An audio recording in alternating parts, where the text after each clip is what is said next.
This mother-in-law put black magic inside her daughter-in-law's mouth. This is a story about how my in-laws, now my ex-husband's family, tried to unalive. Please, I don't have any time for any gossip now. Eh? Yes. Look at it. Do something with it. It's just money coming to me easily. Money coming in and needing me. Money coming in repeatedly.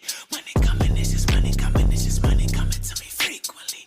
Money coming in to be with me. Money coming in secretly. Money coming, it's just money coming. It's just money coming to me always. Money coming in all day. Money coming in all paid. Money coming, it's just money coming. It's just money coming to me frequently. Money coming in to be with me. This mother-in-law put black magic inside her daughter-in-law's mouth. Listen to this shocking story. This sister, she met this brother in university and then they got married. But the mother-in-law did not like her. The Muslim sister and the brother were getting along just well, but the mother-in-law did not like her at all. She hated her.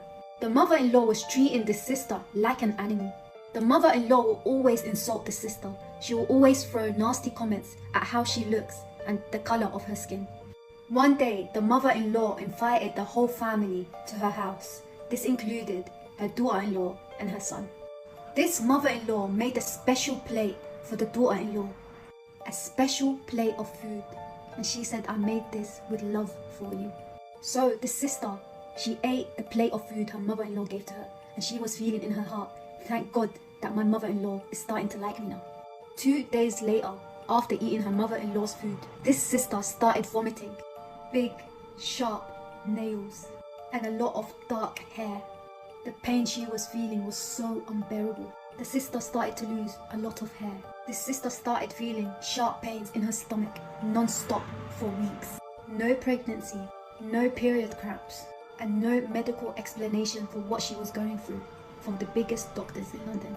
She did not know what was wrong with her. So in the community, everybody started talking about this young girl and what she was going through, until they realized what she's going through had to be black magic. They consulted a family friend who is an imam. So this imam started giving the sister ruqya sessions with immediate effect. They found out that her mother-in-law put black magic in her food that day when she invited them over. And the jinn got into her stomach through her mouth. The jinn was kicking and moving inside her like she was pregnant with a baby. During the ruqya, she was screaming and crying so much, even Shaitan would be shocked. Her husband believed and he knew that his mother done this to his wife, but his whole family did not like it. His whole family thought it was just a rumour and his mother would never do such a thing. But in reality, this jinn prevented the sister from having a successful marriage with her husband. The mother-in-law wanted to ruin them. This sister lost trust in her husband and his family, so eventually they got divorced. And now the sister is back with her family in her family home, and she's just focusing on her life. My Muslim sisters, a good marriage is a blessing, but be careful of the family he comes from. Trust is earned, not given freely. May Allah subhanahu wa ta'ala always protect us. Ameen. Hey y'all, welcome back to All Things Jenny. I'm Jen. If you're one of those people who end up with a good group of in-laws, then you should thank your lucky stars, because not everyone is as lucky as you. I have heard so many stories of in-laws trying to do the unthinkable to their daughter-in-law or son-in-law. Usually a lot of the time it's daughter-in-law, but today's videos are going to have you really think. And if you do have a good mother-in-law, you want to just send them a text and say, hey, thank you for being a good person, because not everybody is as lucky as you. Now, it goes from just doing the regular stuff to all the way as far as doing witchcraft to try to unalive someone just because they don't like them for their sons, just because they don't think that they're good enough. So let's get into this video because it is bizarre and every story gets worse than the one before. Please let me know what you think about in this video in the comment section, and also let me know if This is a story about how my in-laws, now my ex-husband's family, tried to unalive me. This is really hard for me to talk about, but I'm gonna do it because it needs to be said. This is a story about how my in-laws, now my ex-husband's family, tried to unalive me. Now, forgive me if I like smirk up a little bit. It's not because I'm smiling. It's just, or find it funny. It's just, I've come through this, and I'm finally able to share my story and tell you guys everything I've been through. And for you guys to the public to hear this, because I get a lot of shit for who I am. And when you're a strong, beautiful Black woman, no one protects Black women. It's fine. I'm not looking for their protection. But everyone always seems to think that we deserve to be treated like crap. This started after I got married. I did my husband's papers. Now we're trying to plan our traditional wedding. And I was supposed to go to Nigeria and go do the family introduction in Nigeria, the family wedding, in Nigeria. So when I reached Nigeria, and just to be clear, my husband's Yoruba, I'm Igbo. Now, I wasn't raised in tribalism. I didn't know it was a thing. Like in America, I grew up in Nigeria, didn't know it was a thing, moved to America, didn't know it was a thing. I have Yoruba friends in America. I never knew, like, I have different tribal friends in America. We never, like in America, we don't do tribalism. And I can full-heartedly say that. So I was the first Igbo to come into the wealthy family, their freaking family, whatever.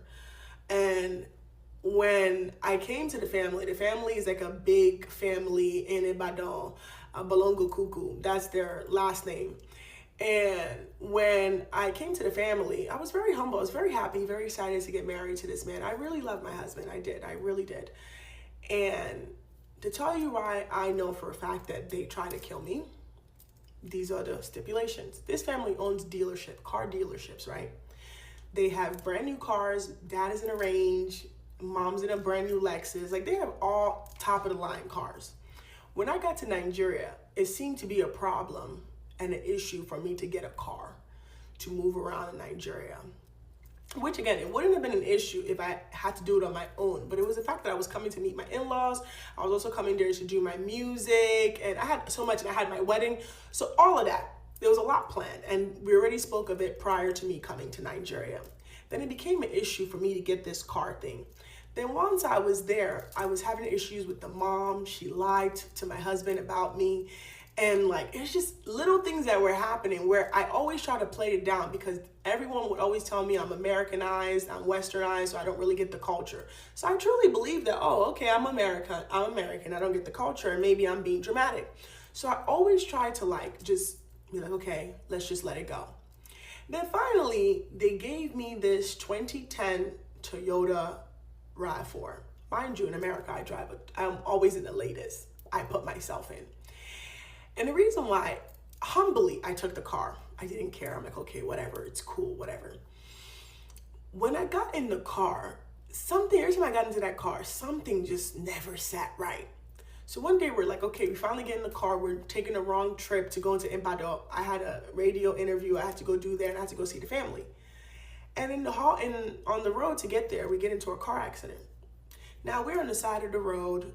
The military comes to come help us. They're like, you guys need to get off this highway. It's dangerous. There's kidnapping season. You guys need to move. So then we finally are able to get a mechanic to come, and the mechanic goes through the car, and he's like, oh my God, you can't drive this car. So I'm with my manager, my assistant. I'm like, what's going on? They're like, this car is very dangerous. Who gave you this car? And I'm thinking in my head, like, what's going on? They told me that the brakes, there was no brake fluid, or the brakes were even cut. The gas tank had a hole in it. The coolant to the engine, nothing in there. And the car, basically, if we drove it even a little bit more, the car would have blown up. The car would have blown up. Yeah. So I'm in the side of the road. I'm crying. I'm calling my husband. I'm calling his family. And I call his mom, nothing. Call his dad, nothing. I send messages, nothing. And my manager manages to find somebody to come at least try to see if they can manage a car. But before that, the thing that really sent off red flags in my head, again, remember I told you this is a wealthy family in Ibadan. They own 5 factories, all this shit, blah, blah, blah, blah. The thing that sent red flags, because I didn't think about this until I realized if I came to America and brought this up to court, this is manslaughter. The mom texted me and told me, I asked her, I said, you guys didn't check this car before you gave it to me. She said to me that, oh, we just checked if the car turned on. Very weird. Remember I told you they own a car dealership. They all drive the latest. They knew I had a wedding. And the weird thing about it is, again, I told you in America, my husband and I were already married. And if I would have died in Nigeria, my husband automatically, he gets his papers, widow. He's a widow, so he gets his papers. I've already signed off. I've already done everything. So he signs off, and he'll actually get his green card or citizenship, actually through that, probably even faster. And what threw me off is, after I asked the mom that question, do you know she stopped responding to me? In America here, right? Because in Nigeria, it's easy to say, oh, you know, that's how it is in Nigeria, because that's what I was told is, oh, that's how it is in Nigeria. You know, they don't take anything seriously. They don't really care like that. It's not their fault. But I realized in America, they would have been arrested for manslaughter. That would have been manslaughter because they didn't so-called intentionally plan it, which I don't believe, but you gave me a vehicle without checking if the vehicle was safe to be on the road. That's manslaughter right there. If that car would have crashed and I would have been hit or I'd have been kidnapped, whatever happened, I would have been hurt. So the reason I told the story is people wanted me to stay quiet, and I wanted to stay quiet about everything that transpired with that family. But one of the things that really triggered me to come now and tell this story is the fact that one of the things that I'm fighting my ex-husband is he wanted me to sign a gag order so I wouldn't be able to tell you guys this story. This story I'm telling you right now is one of the biggest issues why I'm going to trial with my ex-husband, is that he wanted me to sign a gag order. I'm going to insert a clip for you guys to see what he sent to my lawyer, for me to sign a gag order so that I wouldn't be able to tell this story to you guys. And I'm saying this to all the young girls out there, please, marriage is not everything. I'm telling you, especially the ones in America, I know I did it because I didn't feel like I was too good to marry someone and give them papers. I didn't feel like this is not my land and I'm willing to help my people. Like I don't have that mentality. But now that I'm going through this divorce and everything is coming to fruition, I'm realizing that like I was literally used and abused. But to any girl who's probably in a similar situation or been through this, you guys are going to call me crazy. You guys are going to make all these assumptions. But again, if you break down what I've told you and everything that happened, you will see that people clearly put my life in danger and they didn't care about me. They didn't care about me at all. Whatever their reason may be, that's for them to decide when the time comes. But I have evidence to back it. They know this. So anytime they want to play with me, they know we can go to court. And I will have evidence and have witnesses to back this entire story and everything I went through at the hands of this family. Please, marriage is not everything. Save yourself. If your man is giving you ginger, please, this girl just died in Ese Sape that was just unalived by her husband. Please, I'm begging you guys, women, please. Release the chains of marriage. I am sitting here before you because I walked away. I released the chain of marriage, but not all of you are that lucky. Please, I am begging you guys, please love yourself and protect yourself and protect your blue passport. Damn. Witchcraft is so real, and God is not somebody to be trifled with. So this lady is from Zim. It's very important to the story. She's from Zim. Her son is in South Africa, and her son started dating a South African girl. Now, initially, they were dating since high school. They were in love, and she could see it's a nice girl going to church and everything. She wasn't too happy about the relationship because she actually wanted her son to date a girl from Zim, because in her old age, she wanted to go back to Zim, build a house, take her son with her, and he should marry a Zimbabwean woman. We have the mom, we have the son, and we have the girlfriend that became the wife, the South African girl. So the mom was actually very much unhappy in her heart that her son now married the South African girl. But anyway, she accepted it, went to church with this girl's mom and everything out of respect, accepted her. She now feels that unfortunately, because he married the South African girl, her son would never be able to move back with her and their grandchildren to Zim, because that is what she wanted. And this is where the story takes a dark turn. She went to a witch doctor or a sangoma, gave her an egg, right, in their place. The egg was to represent the wife's womb because she didn't want her son to have children with this woman. So this witch doctor told this lady, imagine the smooth egg that I'm giving to you, that you're holding in your hand, is your daughter-in-law's womb. Then he gave her a red cloth that she had to buy from him. It's important because they exchanged money. That means it's a contract. And she wrapped it around the egg. Now the egg is the womb. And then he gave her a needle and he said, now stitch the cloth around this egg. That symbolizes that the mother-in-law was closing up her daughter-in-law's womb, right? Now, unbeknownst to the son of his mother is now initiated into witchcraft, the daughter-in-law and the son, they start praying. They want a child. They go to in vitro, everything. She's barren. She can't have children. Now, she says by her own admission, while they are praying, she's laughing in her heart because she knows that whatever they do, this girl is not going to get pregnant because her womb has been closed. She still goes to church with this girl. These people are in our churches. She still goes to church with this girl's mom and everything, knowing what she has done to this girl. They keep on praying, keep on praying. Fast forward a couple of years later, they still don't have a baby. The mom that's from Zim says she was laying in her bedroom. She was just about to fall off to sleep. Then all of a sudden, this bright light appeared in her bedroom. She says it looked like a man, but it also wasn't a man because the light was so bright, but it had the outline of a man. Then this light spoke to her. It said to her, God has seen and heard all the evil that you had done towards your son and your daughter. Now, this is the message that God has for you. He himself has cursed you. You will die alone. You will die without grandchildren. Your son will be barren and your daughter will be barren. Even if these two separate, because that's what she went for, that the daughter-in-law must be barren and that the son must leave her so he can marry somebody else. And then he said to her, your son will be barren, your daughter-in-law will be barren, you will never have grandchildren because God has cursed you. Now she's saying, oh my word, what have I done? Is there anybody that can help me to reverse this? Because the angel had told me I'm going to die alone. That even if my son leaves his wife,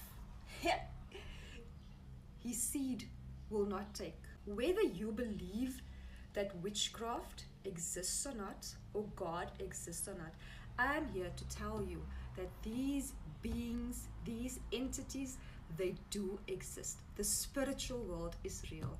You think I'm alone in this room? Make no mistake, I'm not alone. There where you are right now, you are not alone. You're either protected or you attacked, one of the two. Now, if you would ask any witch doctor, any sangoma, any person that practices witchcraft, and you would ask them, is God real? Does your power work? That witch will tell you, we know the power of Christians. It is real. We know of their God. He is real. And then they will tell you that their God is stronger. If you reverse it and you ask a Christian that is an intercessor, somebody that has been mandated by God to pray and intercede for other people, if witchcraft is real, if the devil is real, if principalities and rulers of this dark world is real, that person will tell you, yes, they are real. Why? Because the one has experienced the other one's power. It is a battle going on out here of souls. We have a duty to protect other people and especially our children, spiritually, emotionally, mentally, and physically. It is our duty to do that. Now, an intercessor is a person that stands on one place and they work very closely with God, like this. They are your people that will get a prophetic word. They are your people that if you come to them and you tell them, oh, my friend this, my friend that, they will look at you and they will say nothing. They'll take it to God. They'll get the message and they'll come to you and say, don't go there. Be careful of this one. That one is not your friend. Watch out. This one is busy with this. You don't know where they are bowing for before at night when they go to bed. That one is busy with something. That one took something from you. Watch out, they're going somewhere. That's the intercessor. The rest of the Christians, it's almost as if they're walking, I won't say, dare I say, in ignorance, because of their innocence. They are the field workers. Now, what do I mean by the field workers? I told you the intercessor stands at one place. They do spiritual warfare. They intercede for everybody that comes their way, or God will give them a name and they will start praying for that person. But they stand at one place. The other person that's the field worker is the person that physically has to go out there and say, here's a 20 rand, my friend, I can see you are down.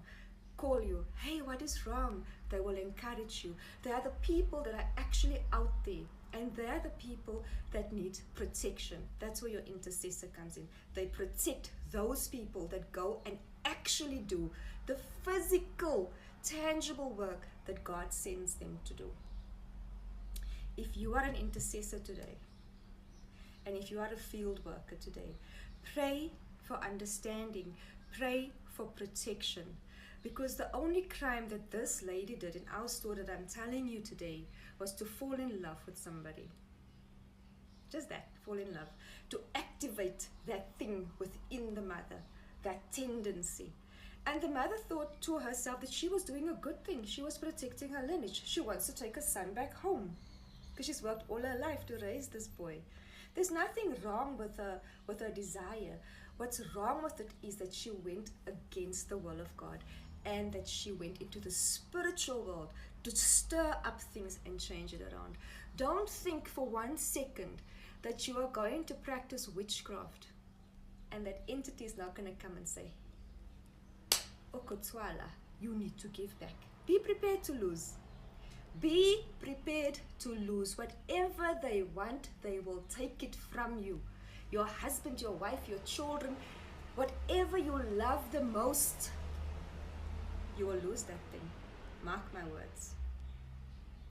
So pray for everybody around you. Pray for understanding, pray for wisdom, and more so pray for your children for protection. God is not to be trifled with, and witchcraft is real.